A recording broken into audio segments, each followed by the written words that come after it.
Check this out. There's some musicians that I would suggest you guys check out, like Earl Bostic. Yep. You gotta check this guy out. In terms of this kind of field, I train. you don't want to play anything else but this stuff after hearing this guy. Yeah. You know? Yeah. The piano players, like, what's wrong here? Chubby Checker, Little Richard, even, I mean, just some of this stuff, that era, that crossed over R&B and rock and roll. I mean, you want to play this stuff for days because it's just so damn powerful. The whole freaking place is dancing. It's ecstatic. So yeah, check out those kind of guys. Louis Jordan too, but I mean, Earl Bostic, man, who's the man? These are points of Earl reference. Bostic. Earl Bostic. Google him. The points of reference is it shows you the power of the music, you know, and how you can work with it. This groove, it's a very difficult groove. What they call it in St. Louis, it was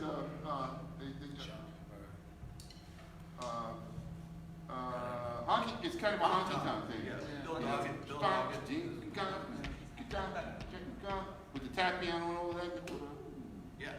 It's a lost art, man. It's a lost art. And this is kind of stuff where it's instrumental, but it got people grooving. It's like there's a crossover between jazz and R&B and rock. It's just fan-freaking-tastic. And, you know, tenor players walking the bar, all that stuff. Yeah. I mean, it was serious shit. I'm sorry, but it was, you know, and as a piano player, you should hear some of these guys, he's just hammering out trip, you know, just incisive. Off the You know, hook. yeah. Off the hook. Great. Thank You guys, any comments, guys? I think Dan. What? No, you guys go ahead now, dude. Really? Yeah. Is that He the wasn't phone in the going room. off, or is this phone thing? He wasn't in the room. Dan. Oh, Dan was in the room? No, I'm good, man. You're okay? Okay. Yeah. All right, no problem. I'm sorry. I just want to, because you made the analogy before that when it's hot, you think triplet because you walk slower. Yeah. And then for me, the analogy is the opposite. Yeah, when I think triplet or shuffle, it's for winter time because I'm cold, you know. And then when it's hot, they go like, you know, double. Well, that depends on what part of Brazil you're in. Yeah. Okay. Ardently. But down south, boy. Oh, there it is. We can get cold. Yeah, from Yeah, south. yeah. South. This is the shit South right of here. Florianopolis, it can be a little bit. Yeah, southern part. I'm Yeah. from Porto Alegre. Porto Alegre. Yeah. I've been there in the wintertime. Well, of course, Buenos Aires. Yeah.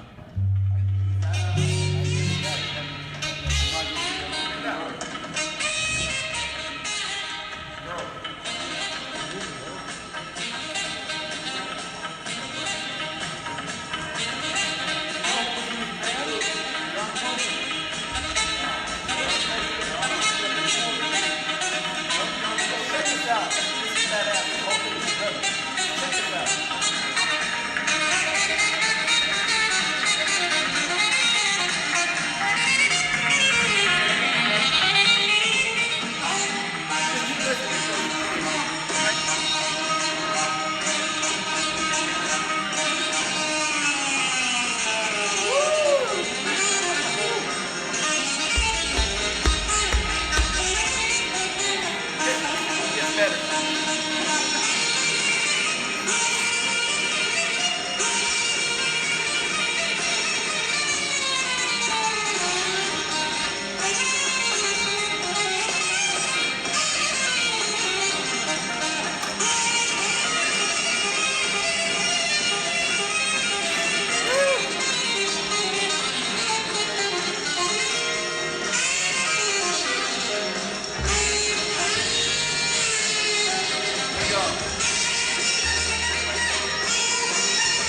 everybody, we gotta go. We gotta go right now. We've got this other thing we've got to do over here. We're already late for it. I'm sorry. Hey, Billy. Yes, sir. Hey, man, how are you? It's Jake Feinberg. Hey! No, man, give a shout out to the world about what this is about, this whole retreat. You haven't been here all week? I just rolled in, man. It's good to see you, man. Well, good to see you too. What's happening is that, as like last year, but another step up, is that we have now guests with us. Your brother's here. Yeah, my brother Wayne is I here. love that cat, man. He's a sick trumpet player. Yeah, I have Ron Carter. I have Kenny Barron coming in this afternoon. On Thursday, we've got Lee Oscar with us, and then of course the Crosswinds Project will play a concert. And in the evening of the Saturday night, during the day, I'm doing something in the Saturday called Crossing the Bridge Between the Acoustic and the Electric with Scott Tibbs, where we talk about the electric drum setups and the as opposed to the acoustic drums and the hybrid concept with the pickups and all of this. So there's a lot going on this week that didn't happen last year. Well, something caught my attention. In our first interview, you talked about Toots Thielsman canceling a concert. Yeah. And you having to put a Band-Aid group together, your quick group, with Kenny and Ron. And it was about repertoire. You were talking about knowing between 100 to 250 songs. Yeah. Did you learn that with Horace, or did it happen before? Where did you learn repertoire? I learned repertoire through Dr. Billy Taylor. When I was working at the Hickory House. Took Grady Tate's get Grady. With Eddie Thompson, and who else was in that? Who played piano? Jackie Byard played piano and sub for Billy Taylor sometimes. Is that when you were going from Fort Dix to? That's right. And Chris White was playing bass. Rest in peace. Who else was playing bass then? Who he owned the title to? Ben. I forget Ben's name, the bass player, but Ben Tucker. Ben Tucker. Ben Tucker was there. But you learned repertoire. What do you mean? I learned repertoire, because every night we opened it in the Hickory House about, let's be honest, around 8 or 9 o'clock. I came up from Fort Dix, and I'd play from 8 o'clock approximately until 3 o'clock in the morning, and that was 40 on, 20 off, 40 on, 20 off, and every set there was a different group of tunes. Okay, so I had to learn.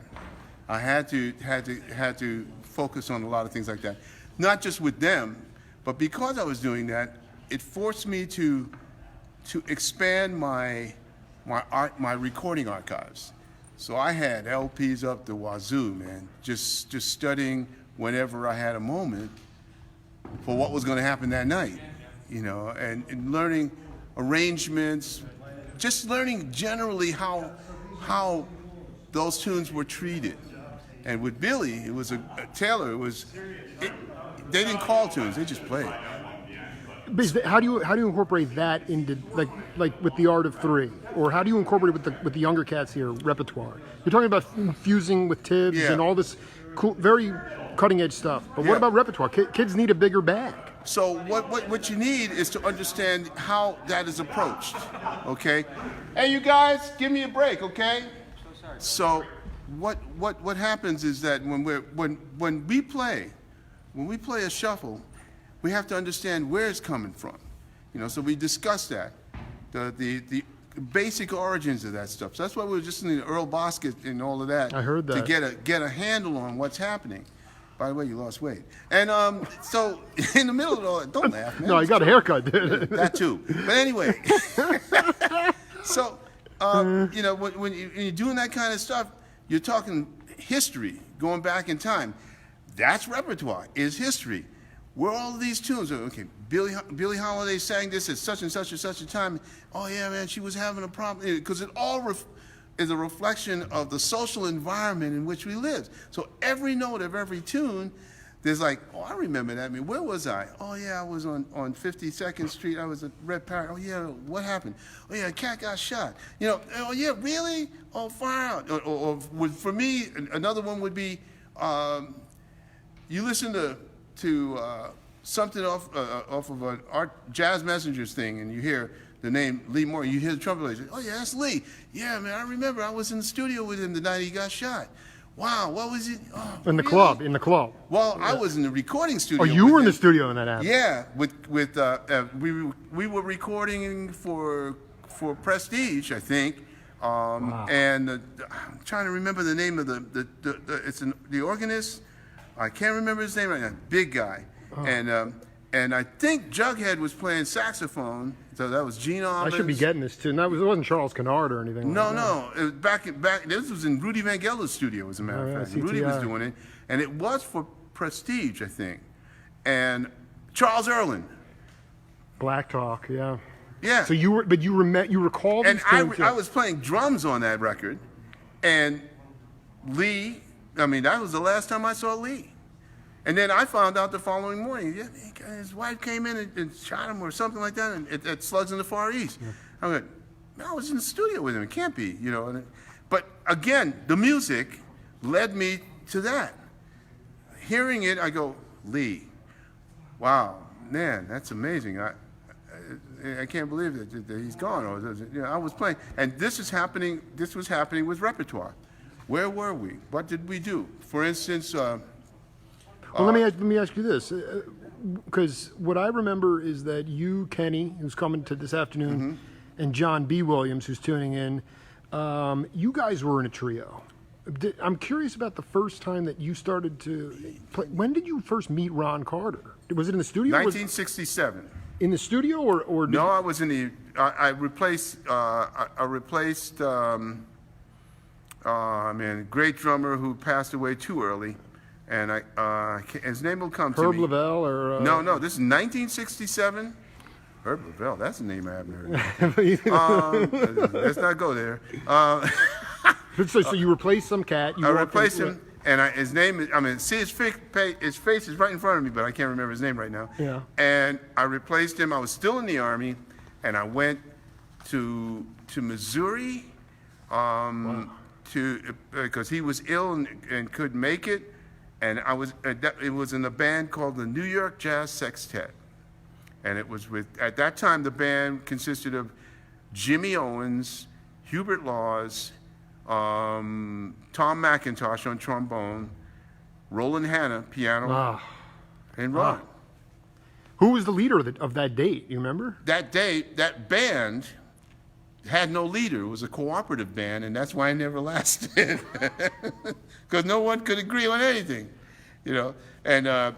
But every so often, and we were recording. We're not recording. We were performing for an agency called Columbia Artists, and I think that agency still exists to this day. It was more of a classical agency than anything else, but they took us on, and it was. But Ron, that was the first time That you was ever. the very first time I ever met Ron Carter.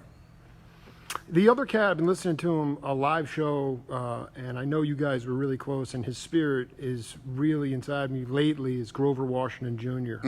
We were in the Army together. With Roger Glenn. Oh, yeah, I knew there was Fort somebody Dix. missing. At Fort It used Dix. to aggravate me all the time. DIX. Yeah. I keep making a mistake, but I mean, Grover, I've never heard the sequencing of ideas, the originality of the solos. He's playing with this guy, Charles Fambro, on bass. I mean, just the filthiest live music. And I just wanted you to talk about the love, basically this is why you're doing this entire retreat, is love. I mean, this is prolific, and I am being very serious in saying, when I'm talking to cats who are listening to this, is that it's great if you're playing live full time, but there's other ways to give back, and I just want you to talk about Grover, love, and this retreat. Well, Grover had brought me a sense of security. He brought the whole old Texas tenor kind of feeling to things. Maybe he didn't even come from there, but when we were at Fort Dix, and he was in the 19th Army Band, I was in 178 or 79. You got up for Reveille somehow after those Hickory House days. And the whole thing was that we were all working outside. I mean, $122 a month. It was really hard to, we needed to do more than moonlight. You need, if anything was possible, we do it. From acting kangaroo to being Mr. Green Jeans. I mean, anything. And it was all with a love for the love of music and family and life and reflection of what was happening. And Grover happened to be part of that environment where in the Army bands, we could play. We could practice together. He was a good bass player. Not Grover just was. good, he was a great bass player. And he just was more like inside thing. He was a great, well-rounded musician. And I can't say enough about him. Of course he's missed, you know. Sometimes it's like this, you know. We just have to go on and play as a salute to those who have fallen in front of us. That's all. Your Crosswinds band, you guys are working with them, right? Talk about Right that. now. Yeah, talk about them. Scott Tibbs, keyboards. Used to work with Omar Hakim. Is that cat still around, Omar? That Hakim? cat is still around. What about Dr. Billy? Do you still talk to Dr. Billy? I haven't talked to him. We got to make that happen. I mean, that guy taught you repertoire. Mm-hmm. Anyway, so Tibbs. It's Tibbs, and then we have Tim Landers, who goes back with me to the Gil Evans band back at Joe. That's when we first started to work together with Pete Levin in the rhythm section. I was working with Gil and the band. Yeah, you know, Arthur Blythe was in the band. There's a whole lot of people. Landers was playing bass. In Landers was playing bass, and then what happened? Then there's Fareed Haq, who might actually only met about a year and a half ago, if that, just in talking. I knew who he was through Joe Zavinu, but never had